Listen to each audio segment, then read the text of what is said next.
ये सूखी नहर इस बात की गवाही दे रही है कि कोरिया में नहरों का भविष्य खतरे में है।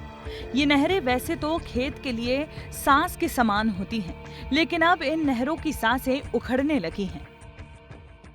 10-12 साल से बहुत कम ध्यान दे रही है सरकार की नहर में पानी बहुत कम आता है और इसके लिए बहुत दूर चेर मझगावा जब तक साइफन को नहीं बांधेंगे तब तक वो पानी यहाँ नरसिंहपुर तक पहुँचता नहीं है और गेहूँ बड़ी मुश्किल से का खेती कर पाते हैं। कोरिया जिले के बैकुंठपुर में सिंचाई के लिए दो बड़े बांध का निर्माण हुआ था, झुमका और गेज बांध, जिससे निकलने वाली नहर से किसान गेहूं की फसल की उपज आसानी से कर लेता था। लेकिन जल संसाधन विभाग की लापरवाही के चलते अब इन दोनों बांधों से निकलने वाली नहरों का अस्तित्व ही खत्म होने की कगार पर है।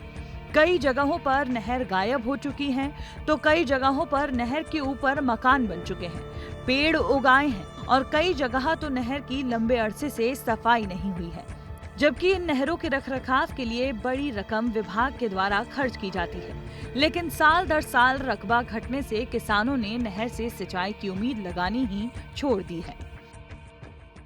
मनरेगा से कुछ जो है नहरों को साफ करने के लिए हमने काम लिए थे, तो उसमें हमारे लोग लगे हुए हैं और एक-एक करके सभी नहरों को क्लियर करने का प्रयास है और धान कटाई पूरा होते-होते हम ये फाइनल करेंगे कि प्रत्येक नहर के टेल तक पानी जाए और सबको पानी मिल जाए। जो भी अतिक्रमण मिला है उसमें सबको हमने अतिक्रमण हटाने के लिए नोटिस दिया हुआ है।